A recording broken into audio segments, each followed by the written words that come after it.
প্রিয় ভিউয়ার্স, এই ভিডিওতে আমি আপনাদেরকে দেখাবো কিভাবে ArcGIS ইনস্টল করবেন সম্পূর্ণ বাংলাতে। ArcGIS crack version life time ব্যবহার করতে পারবেন, যেহেতু এটা পেড সফটওয়্যার। আমি সার্ভেয়ার সাহায্যদিন শেখ রয়েছে আপনাদের সঙ্গে, সম্পূর্ণ ভিডিওটি দেখবেন, তাহলে ইনস্টলেশন প্রসেস আপনারা শিখতে পারবেন এবং বুঝতে পারবেন।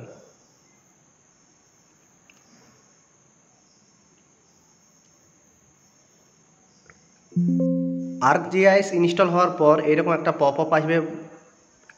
তো এটা কিছুই করতে হবে না, ক্যান্সেলে ডাইরেক্ট ক্লিক করবেন, তারপর ওপেন হয়ে যাবে।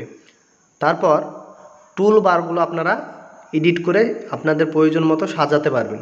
কিভাবে সাজাবেন সেটাও আমি ভিডিও শেষের দিকে দেখাবো। তো এখানে আমি আপনাদেরকে ব্ল্যাক কালারে মার্ক করে দেখাচ্ছি। এখানে শুধু ক্যান্সেলে ক্লিক করবেন।